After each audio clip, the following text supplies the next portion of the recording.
So welcome everyone. Delighted to have you here. I'm Anu Prasad, founder CEO at ILSS.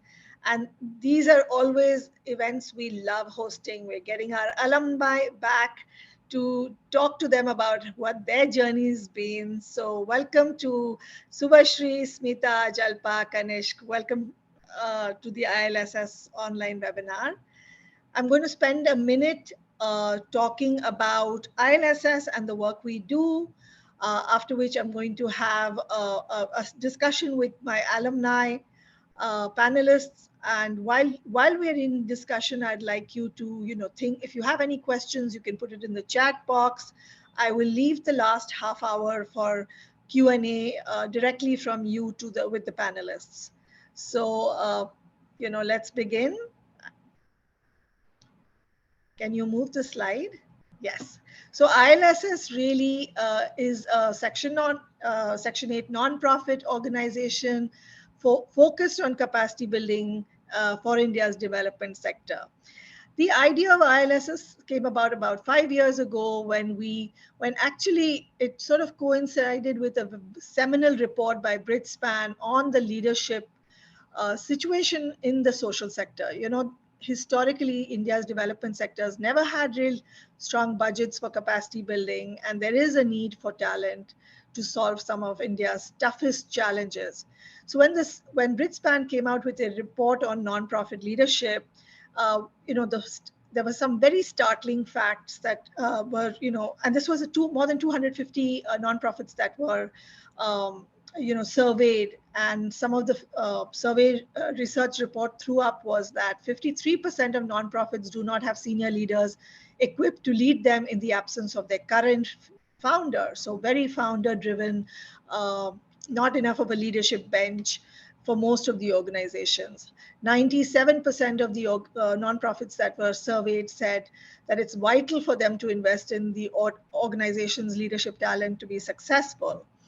40% of the NGOs struggle to attract senior leadership talent. So clearly there was a need to really, build this pipeline of talent, but more importantly, build leadership benches within nonprofit organizations in order for them to achieve impact at scale. ILSS, works to solve some of the wickedest. That's the social sector works to solve some of the wickedest problems. And at ILSS, we aim to strengthen the social impact organizations. The way we do it is really threefold. We look at, you can move the slide, talent infusion, which is exactly this program where we're bringing mid to senior leaders from the corporate world, from the private sector, to bring their skill sets into the development sector because they're so critical. There's such a critical need for it. We want to also work with development sector leaders. So we run a lot of capacity building programs for social sector organizations. We run a fundraising program. We run a program for mid-career women in the social sector. We run a program for people practices. And of course, the idea is to accelerate impact at scale. ILSS's leadership program, and all the alumnus today are on this panel are from the leadership program. 15 editions, more than 300 alumni, actually more than 350 of them. We've, over the years invited more than 180 speakers, faculty, and 160 alumni have also transitioned into 200 organizations. So yes, without further ado, I would love to welcome first to Subhashree Dutta. Subhashree is currently the Managing Partner, Social Entrepreneurship at the Nudge Foundation. She's a seasoned credit investor with over 30 years of experience across the full spectrum of credit strategies. She has a global perspective, having lived in 6 countries and worked with over 20 nationalities. Wow, Subhashree, that's fantastic. I didn't know that myself. Her career includes working as a CEO of the Singapore office of Fiera Capital, formerly Clearwater Capital Partners, as a portfolio manager and a member of the firm's investment and management committees. She started her career with ICICI Bank in India. She's from IIM Kolkata, and ICWA is a CFA charter holder. So welcome, Subhashree. Jalpa Vyas, Head of Strategic Operations, IIT Bombay Development and Relations Foundation. Jalpa has over 20 years of work experience in the financial services space. She has a deep intent to give back to society and contribute, and so she has transitioned. Prior to joining IIT Bombay, Jalpa was the head of business solutions and change management at Sanctum Wealth, where she was instrumental in designing and executing projects that involved translating organizations' strategic objectives to ground level business workflows. She was part of the core team when Sanctum Wealth was established. Prior to Sanctum, she worked with the ING Group and ICICI again. So ICICI has something in common here in various functions, including operations, customer service, product development, stakeholder management, business IT. She's done her BSc in microbiology and a master's in management studies. Welcome, Jalpa. Welcome again. Smeeta Basak. She's Director, Gender Initiatives, pinBox. Smeeta has over 14 years of professional experience in financial consulting and analytics, spanning India, US, UK, Norway. She's the head of data science and analytics at TransUnion Civil, where she's responsible for building credit scores that enable Indian businesses to access credit. Before that, she worked at EY's Financial Service Advisory in New York alongside her professional career. She has volunteered with NGOs since 2017. She was also associated with the Asha Foundation, where she raised $65,000 in funds. Smeeta has got an MBA in finance from XLRI Jamshedpur. Welcome, Smeeta. And last but not the least, I love the gender balance in this panel. Kanishka, thank you for being here, Director and Head the Nudge Prize. After completing his postgraduate from TAPMI, Manipal, Kanishka has worn many hats in his career, 16 years in consumer marketing and digital analytics as a consulting and commercial analytic leader before transitioning.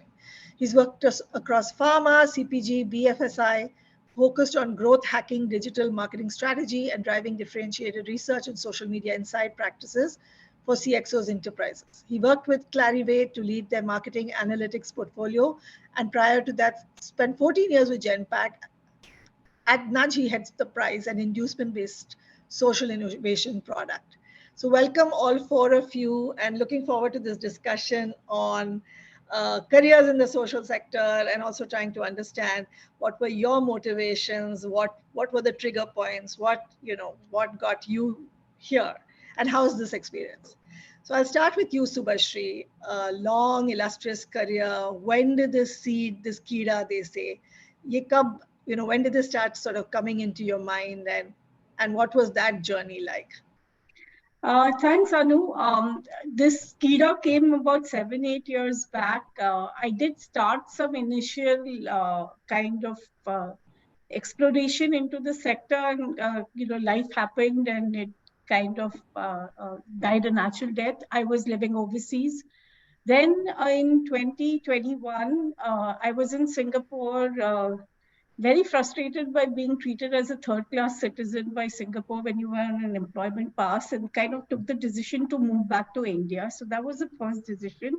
And then it seemed like a no-brainer that kind of have to move to the social sector. So between that decision on June 28th and my joining the Nudge on August 3rd, I had like 40 conversations, had made up my mind, was going to do it and execute it. So while it was a latent desire, once I took the decision, I acted on it pretty quickly. And you did great homework. So, and I will double click on your prep work, but also more importantly, the work you do at Nudge. I will come to you, Smeeta. Tell us about your journey, and actually tell us about pinBox. So I want to understand what your motivations were, but I also want to know about pinBox and the work that you do there. Sure. Thanks, Anu.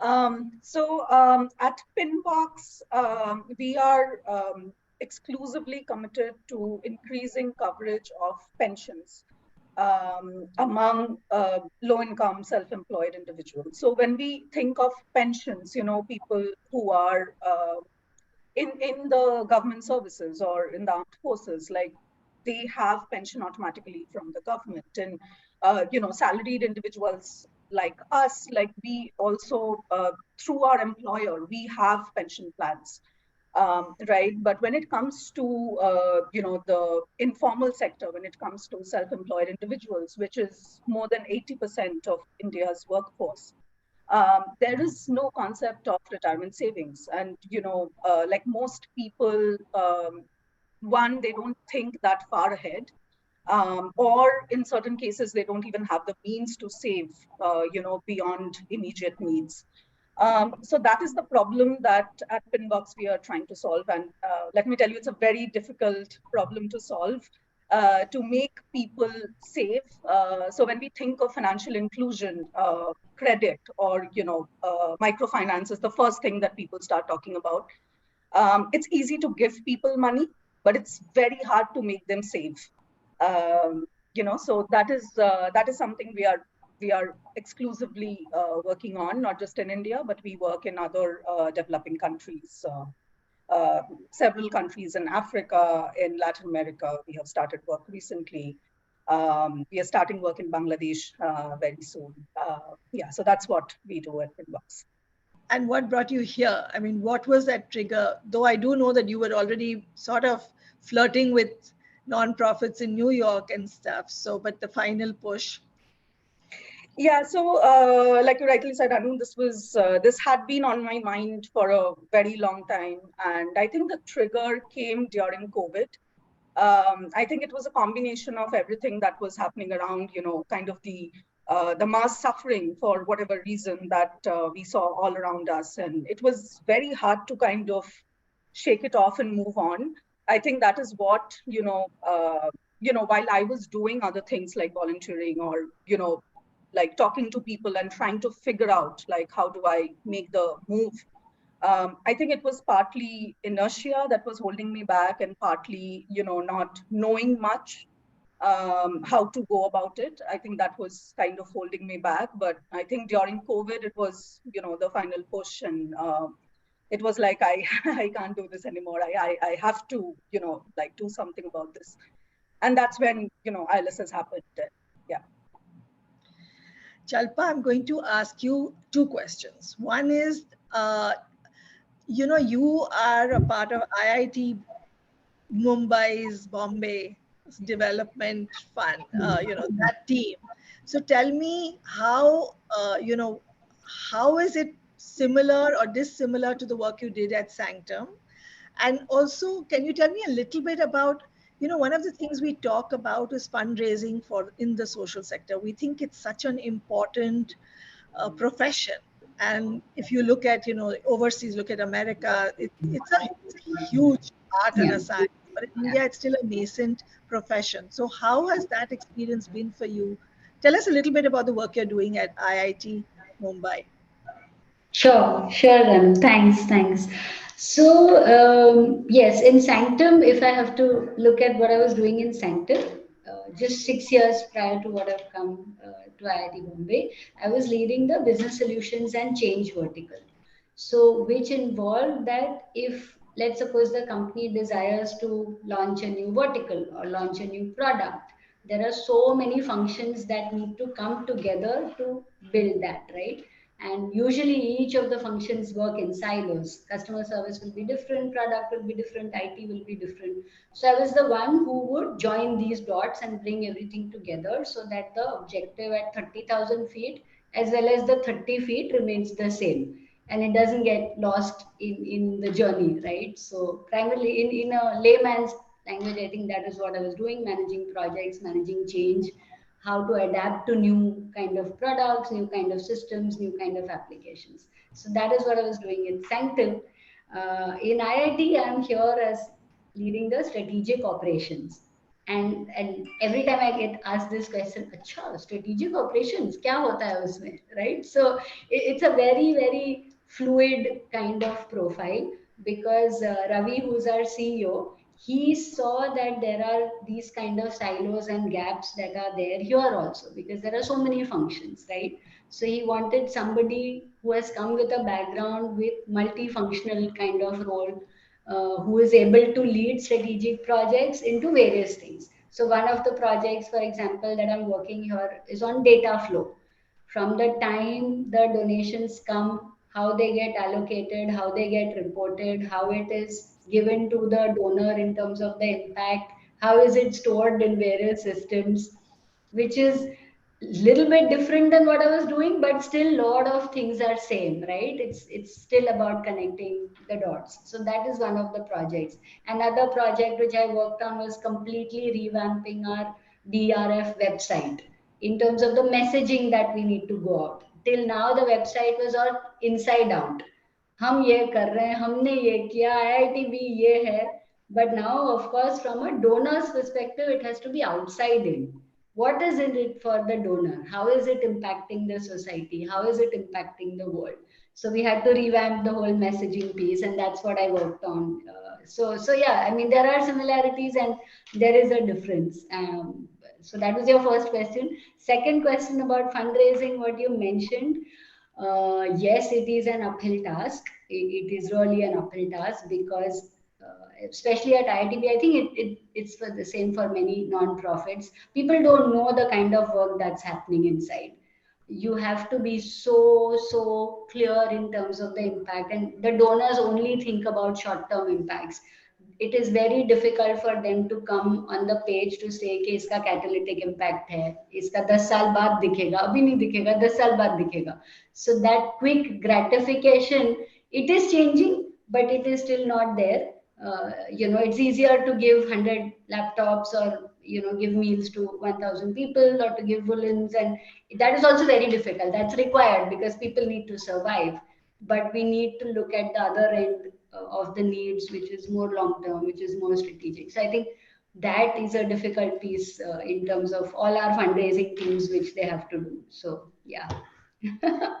But needs to be done, right? But needs to be done, 100%, but needs to be done. Exactly. Yeah. Casey, Casey, tell us your journey, what brought you to, and tell us more. I mean, really excited to know the work you do at Nudge.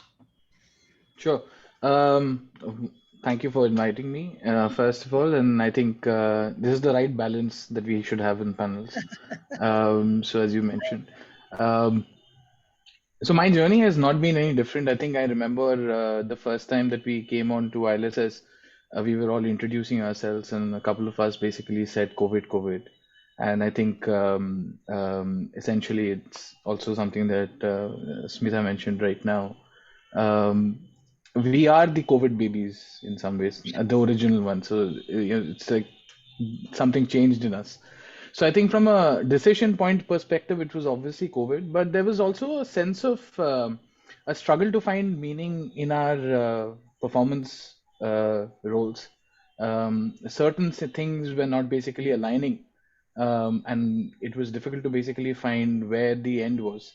And I think all of us were trying to basically figure out, at least I was trying to figure out, this is a job that I've done for so long. When am I going to take risks that I've never taken in my life? And I think COVID gave you that opportunity to basically take those risks. The world kind of started taking risks. So the ability for everybody around you to basically accept your risk became just went up. So I think fundamentally that was the trigger, that I think there was a time period in our lives when we could actually do what we wanted to do. And that's basically made my journey easier.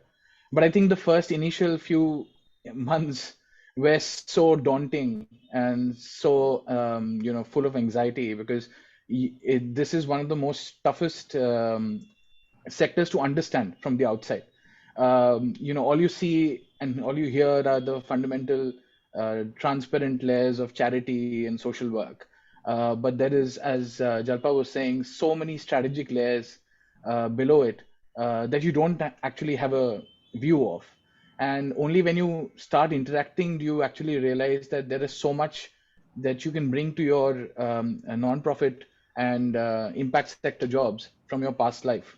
Initially, when you leave your past life, you start thinking that you'll basically have to start from scratch and everything's field or direct work. But that's not the truth. There's a lot of integrated strategy work. There's a lot of communications. There's a lot of marketing. There's a lot of finance oriented, perspectives that you have to bring in. There's visioning of a decade or more. So those are, incredible things that you actually understand.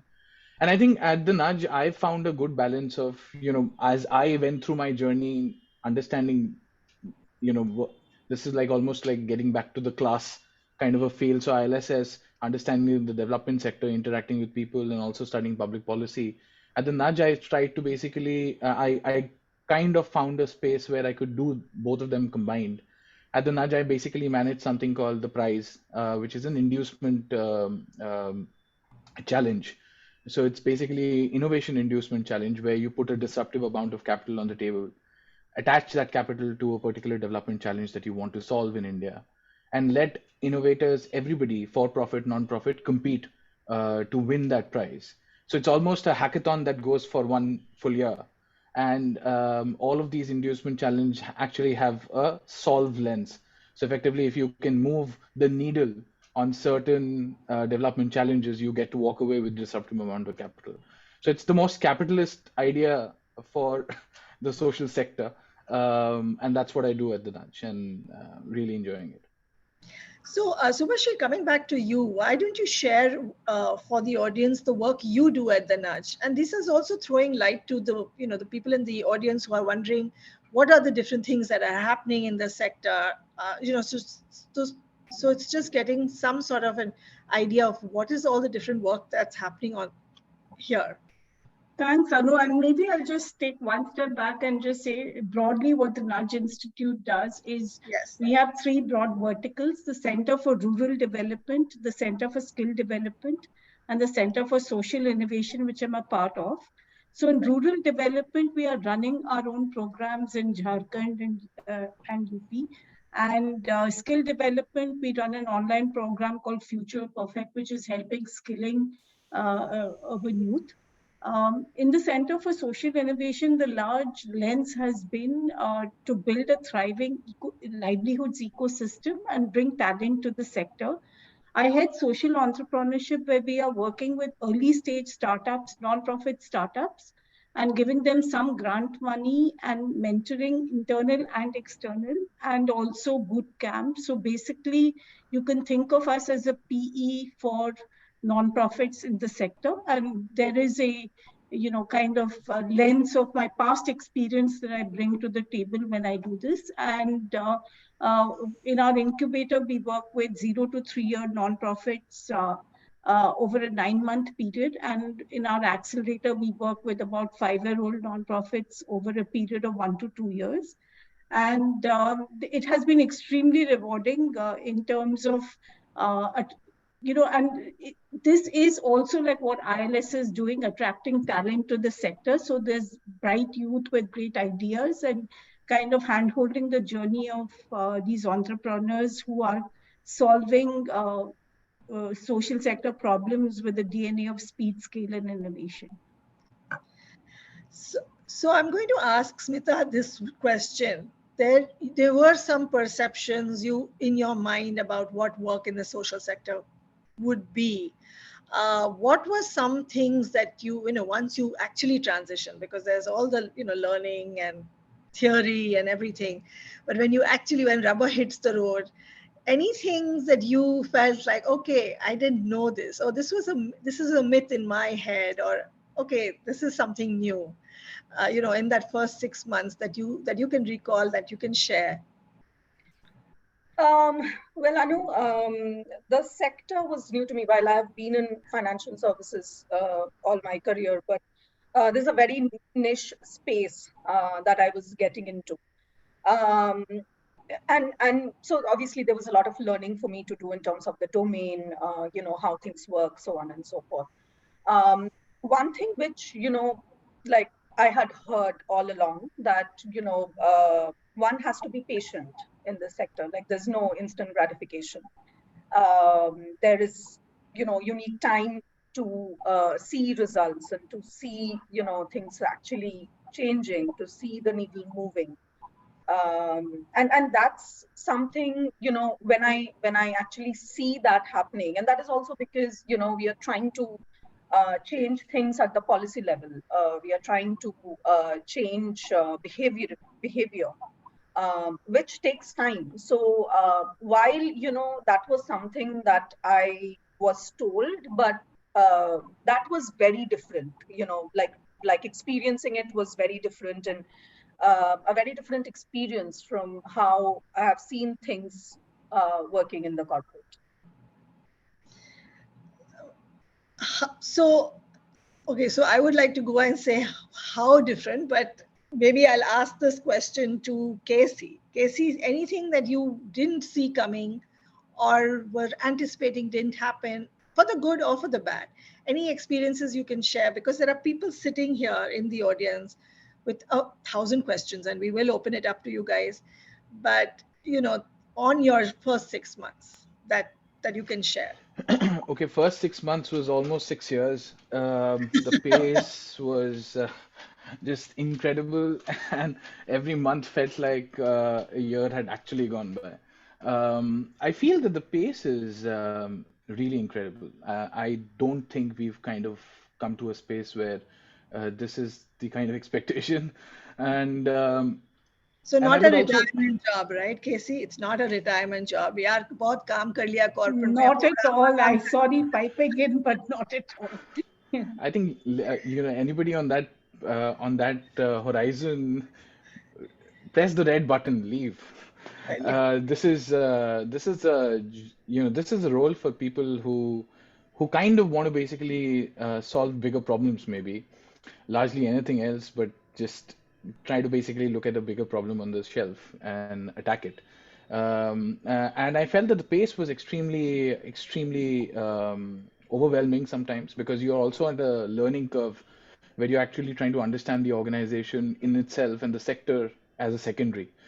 Just the fact that the number of non-profit organizations, number of people that people know, and then effectively the kind of implementation projects that have already happened, it's so overwhelming for the first 6 months. I felt that was a rush that a lot of people have to go through. And I think the second thing that had really struck with me, and I think has struck with everybody who's in the sector, is that just the discussion comes back to the purpose very quickly. The discussion comes back to what you're actually inherently doing. I feel that I've spent a considerable amount of time, charting out philosophies of marketing measurement, and I felt that I tried to hang on to certain philosophies of how you should do marketing analytics, but somewhere in the mix of things, you tend to basically lose kind of direction. The sector kind of brings you back. Every role, every organization that you work with, at the crux of that conversation is whom you're helping and how are you helping. What are your unintended consequences? What are your intended consequences? I think those questions are repeatedly asked, and it's a very energizing environment to basically be asked of that, reminded of that, and keep you on track. I feel that's basically very strategic. And the fact that I had to do communications, I had to basically do outreach campaigns, I had to do, five other things at the same time without sometimes the capacity that you would want to have at your disposal. I think that those things kind of hit you in the first 6 months, and then you start settling down once you've anchored yourself a little bit.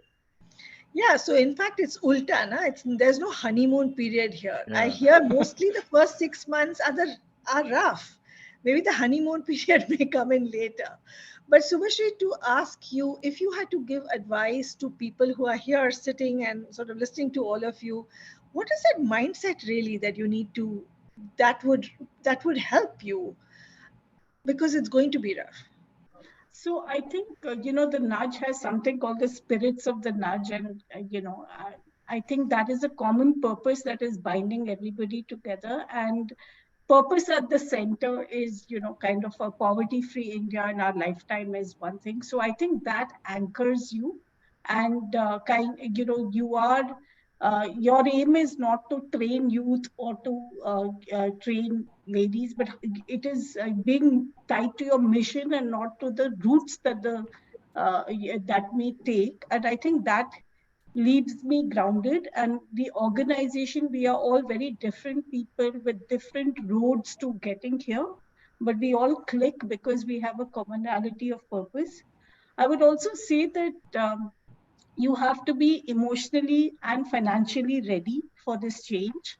And, it was very clear to me when I took the plunge. I had flirted with it a few years earlier, but I think that moment of truth will come, and, you should be very crystal clear that you're not doing it because you're bored with your corporate job or because some things are not working out, but it is something that, you want to do. Absolutely. Jalpa, I would like to ask you if you had to give a mantra to the audience here, what would that mantra be in order to sort of stay the course? Everyone, many people, certainly the people in the audience, have a desire to explore the sector for various reasons. Everyone's reasons are their own. But what has been your mantra through the highs and the lows of this transition? I think Anu, two things. One is that I really came with an unbiased mind, very open. I didn't come with a baggage. I didn't come with assumptions that the sector is like this, or the people will be like this, or the work will be like this. I didn't have that baggage very consciously. Generally, also as a nature, I don't carry it. But here in this instance, particularly, I was very conscious. I don't want that baggage. And that has really, really helped me. That has really helped me. Because the minute you are open and to accept different type of work culture, different type of people, different type of the way a organization works, then you're not comparing it with anything else, right? कि पहले ये होता था, बाहर तो वैसा है, हम तो ऐसे करते थे. Then that whole conflict goes out. Then you're just accepting that okay, this is how it is. Let me see where I can value add. I think that has really helped me in the last 6 months not to have any biases, not to come with a baggage, just come with a very open mind to absorb and to be a part of the team. I think that many more things, but I think this is one of the important things. Yeah. Yeah, I can see Isha is now nudging me to stop, and I'll open it up. I just want to ask one last question from Smita. Smita, any mantra, any words of advice for people? And also, the elephant in the room often is compensation, and people do worry about things like that. So, how did you navigate that journey for yourself? And what's your advice to the people in the audience who are thinking about the sector? Yeah, so when Subhashree was talking, I was vigorously nodding my head because so the two things that you mentioned, Subhashree, I think they were spot on. One is about the number, right? And I struggled personally a lot with that. And I don't think for any of us here today on this webinar, like money is not our top priority, right? Which is why we are here. Otherwise, we wouldn't be here. But then even then, you're given your life stage, you will have certain responsibilities, or even forget responsibilities. There's just a certain number that you wouldn't want to go below, right? And that's just you personally.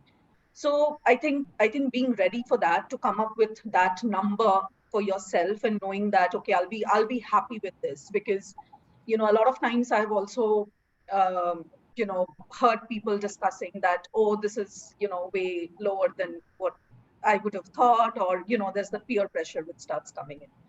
So that is one, definitely. The second thing I would say is when you come in, so it's again, like, it's a new environment, it's a new sector, there's a lot of learning to be done, what Jalpa was also saying. And I think it's very important that you roll up your sleeves and you do whatever it takes to get the job done, right? And not like, oh, I come from this background and this is my pedigree and I've been in such and such position, so I'll only do this and not that.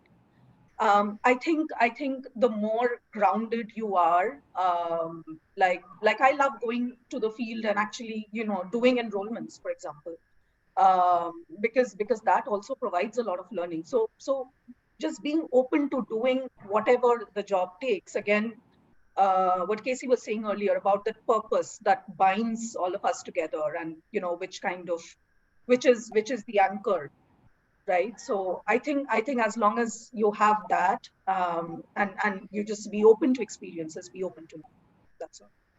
How wonderful. And I hope we can, all the people listening in are convinced, and please move here. There's lots for everyone to do. And with that, I'm going to offer this to Isha to moderate the Q&A. I can see lots of questions coming in. Thank you so much, Anu. We have a lot of questions with us, and a lot of them are of similar nature.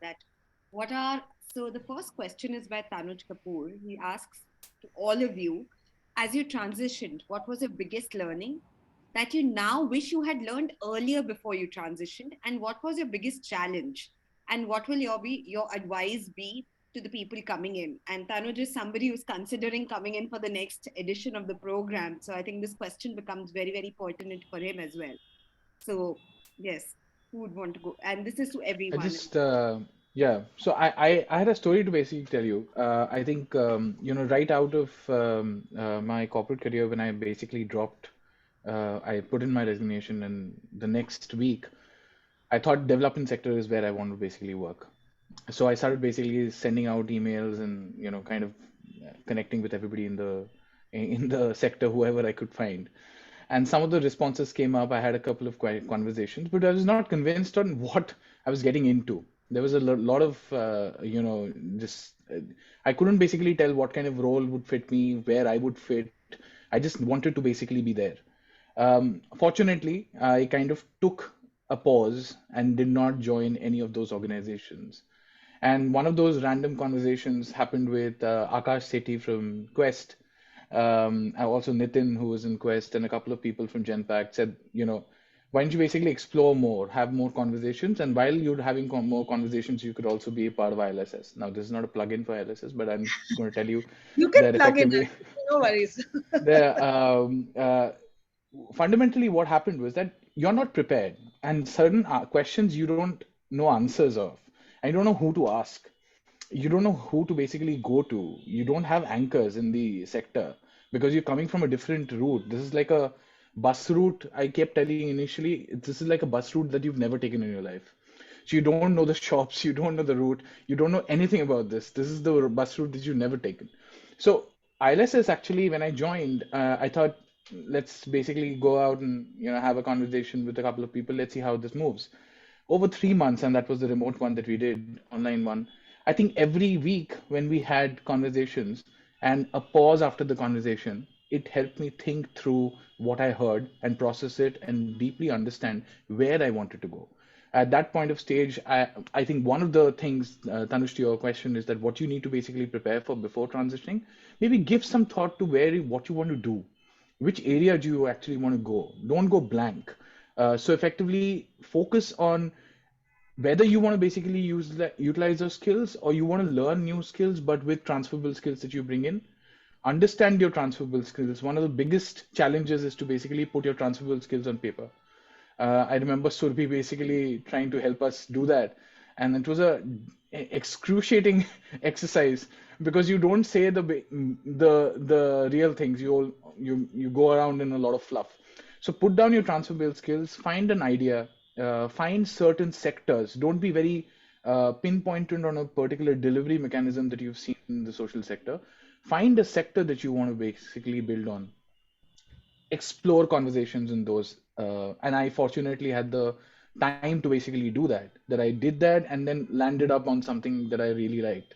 And I feel that if I had not done that, and if I had rushed in the first week, I might have been in the same area. But I think the whole journey that I've taken, the learnings that I've had, the cycles that I've gone through wouldn't have happened. So take your time in understanding the sector, join organizations and courses that will give you some experience of learning with other people, interacting with leaders in this organization, in this sector, learn from them or what resonates, and then take that decision. Thank you so much, Kanishka. May, Yes, please, Jalpa. Maybe a little bit I can add to what Kanishk has said, slightly a different version of what his journey has been. So I had not decided the sector, I had not decided which NGO or whom to help because I'd always believed, I mean, I was agnostic towards where I would join. It was more about the skills that can get transferred and not so much about the sector because I mean, everything I felt was so important and so challenging. So sometimes that also works, right? Even if you, because you're coming new, you may not be able to really pinpoint that I like to work with women, I like to work with kids, I like to work for climate. It's too early to decide in just 3 months, 6 months, 1 year. So it's okay to be agnostic also. But as you start talking to people, I think just talk to so many people. When you talk, your mind gets clearer. When you give interviews, when you talk to CEOs, when they talk, you will know, acha, this is feeling better than what I was talking earlier, right? So those kind of thoughts come. And I've known some of my colleagues who had no idea about any of those sectors, and now they are in something like education or in waste management. No connection, but now they are in it and they're like completely enjoying it. So that's also one of the routes that is possible. And second point, which it's a longer answer, but yeah, the second point is, it's at the end of the day you're dealing with people, right? Be it corporate or be it social sector. So I think that's the similarity. You're just dealing with people. So if you get that in your mind, I think the journey becomes easier. People are the same, right? Be it corporate people, be it social, it's the same. Yeah. Thank you so much, Jalpa. And the questions are flowing in one after the other. The next question is in line with this transference of skills. So Subhashish wants to know that he has a project program management background. And there was a question before this around that a lot of you on this panel are from the finance background. What happens if somebody comes from operations or project management or some of the other functions like HR? How does that translate? Because from the panel itself, and also there's one comment around a lot of leadership position advertised on the NUT site are only for fundraising and marketing. So tying that together, that where do other skills land?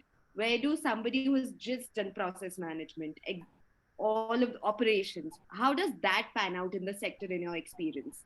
May I take this? Yeah. Yeah, of course, Subhashree. And So then I think like a non-profit and a reasonably sized non-profit has depth in various areas which we are used to. So we have an HR function, we have an impact function, we have a finance head, technology, so HR, people and culture is a big thing at the Nudge, because there are 300 employees and you don't pay so much, and how do you retain? So if you choose to stick to what you've been doing in your life, there are enough opportunities.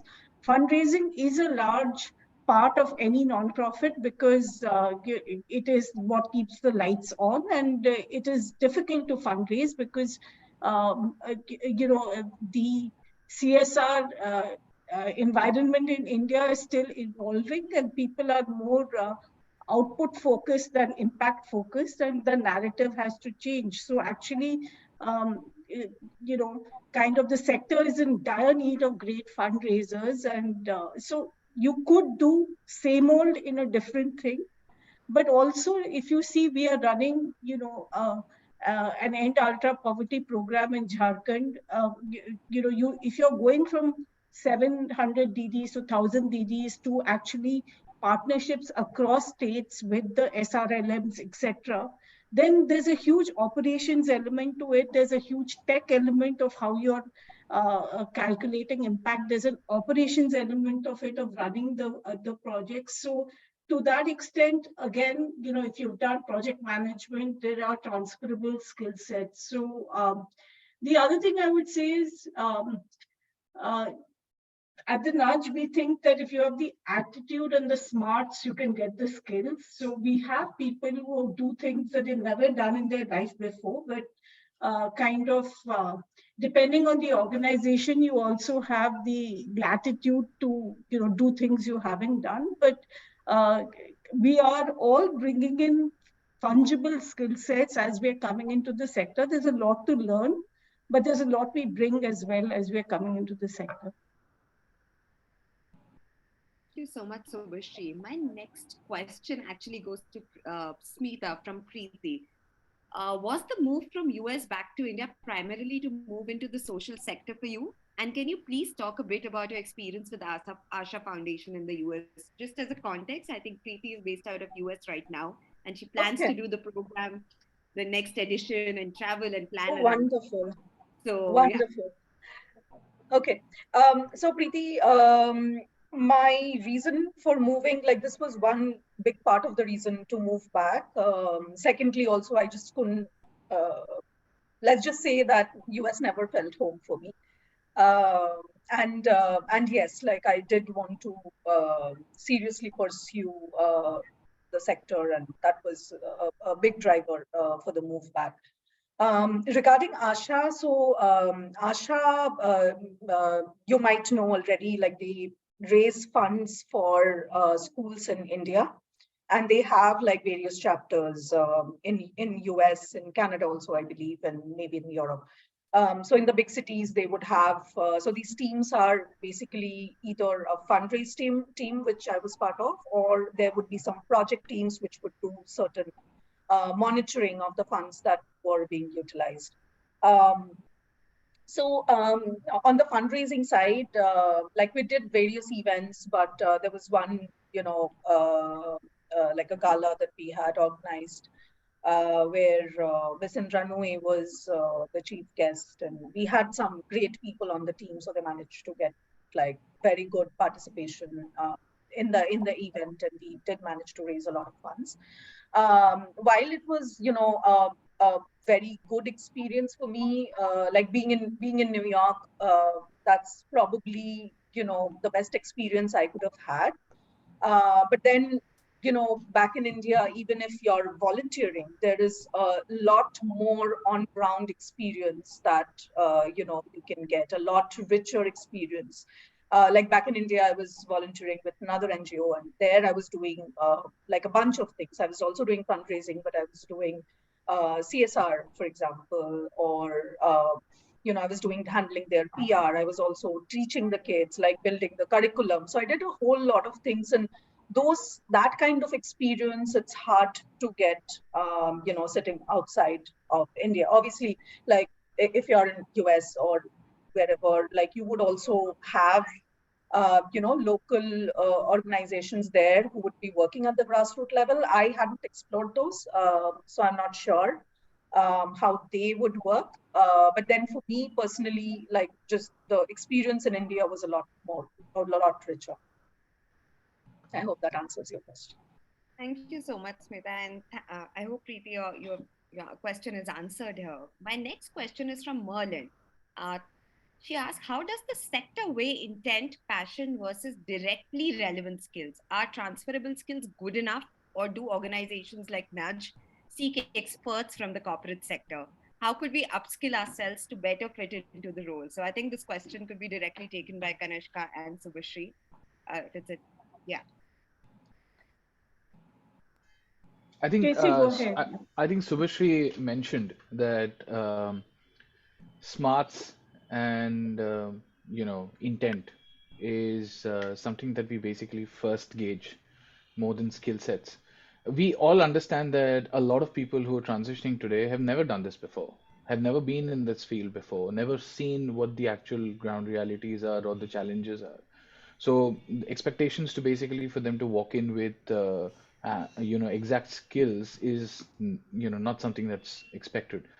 So smarts intent is extremely important, and smarts is not just being sharp about like being intelligent on paper, but about the fact that you are able to understand that there are certain issues that keep coming up, and certain people need to basically take initiative and solve them. And when you start solving them, you start basically breaking problems down into smaller aspects. Once you start doing that, right, you automatically kind of find passion areas that you want to align yourself with and smartly start basically addressing them.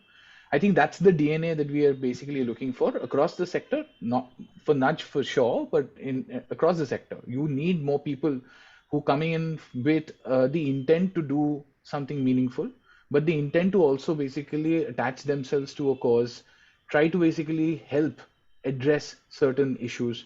Nobody can actually independently solve these wicked large problems, but the intent to basically address yourself, try. One of those questions that I think we always struggle with as a citizen: what can you do? You should try. That's it. That's the only thing that you can do. So effectively, if you have that intention to try and be smart about how you basically want to go ahead, that's the first criteria. The second criteria is skills is something that can be taught. As for somebody who's willing to learn, it's an easy pick. So it's true for the Nudge for sure. It's true for the sector as well. There's for the 6 months I wanted to add, first 6 months, there's also a huge amount of trust that's given to you. The organization around you, I felt it within the nudge when I came in the Center for Social Innovation. Sudha leads it.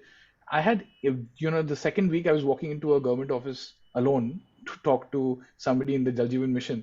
Uh, Nobody really asked me whether you can do it or not, right? Because I've never been in that kind of a situation. I've already had, like, I've worked with CXOs, never worked with a director in the Jal Jeevan mission. But that's trust, right? So once you kind of find the individual that you want to basically trust, you give them trust. That happens in the sector. Rarely happens outside. So I would say largely it's not skills. We're not expecting you to basically understand and know everything. That's not possible. We are learning as well. So Thank you so much, Kanishka. There is a question which came to us even before in the chat box when people were registering. And Smeeta and Jalpa, I would like your both views in this. What are some of the myths that got busted for you about this sector? Like things you went in thinking even after the program, and it just turned out to be something very different from what you thought it would be. I think this was mentioned briefly earlier, that, that this is not a, retirement job. Like, this is not something, it's slow paced, and, and in fact, just to digress a little bit, like when I was actually transitioning, like when I submitted my resignation and I was, people were asking me, okay, so where are you going? What are you doing? So firstly, 7 out of 10 people, didn't know what the social sector was. Like, they literally asked me, so what is it? And then when people knew, it was, oh, so you're going to an NGO. Then it was like, this question, like, oh, so you want to take a break from work, and oh, you want to spend more time with your daughter. So these were, some of the reactions that I got, and it was half hilarious and half, I just didn't know how to react. Finally, I created a document. I called it Social Sector FAQs, and I actually started emailing it out to people. Like, coming back, like the myth, I guess, was that, while things, change takes time, that we all know, but the pace is still, you have to run twice as fast because you want things to move, right? And that has been my experience too. Like, my day to day is not very different from what it was in the corporate. Like, you're on a project, you have deadlines, you have to, and here it's all the more complicated because the problem is a lot more difficult to solve, and you have a lot more stakeholders to kind of work with, right? So that makes it, that makes it a lot more fast paced. So that, I would say, like, is the top thing in my experience. would like to add to Smeeta, stakeholders. Oh my God, the number of stakeholders that you have to manage within the sector is just, that's one transferable skill that we are looking at. That's maybe one skill that I would basically say get it on the table if you have it. Thank you, Kanishka. Now we have the one last big question. And this is a question which has come to us in the registration, and it's been repeated twice by two different people. How much role does your own value system played, which prompted you to make this transition? Because many people work in corporate, many people feel the need, they volunteer, they do charity. But what made you think that you want to do it strategically and full time? And what was the value that was driving you? Like a personal value. And I would want to hear from each of you on that. I think Isha, value very, very important.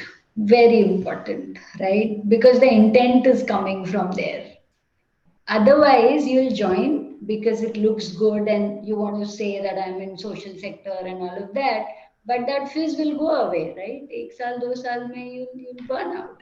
Because if that core, if it's not coming from inside, you won't be able to stay long. So I think value system definitely, it's at the top in terms of your intent to join something like this, to make a difference, to value add, maybe a drop in the ocean, all of that, If you're coming that I want to change the whole world, that may not help, because that's not how it is. It may be just one small thing that you're making a difference, but that's where your value system is going to come from. What do you think about people? How do you empathize? How do you work with the society around you? How do you think about people around you? I think it's at the top. Yeah. Otherwise, it'll fizzle out. For me, that's been important. Yeah. Thank you, Jalpa.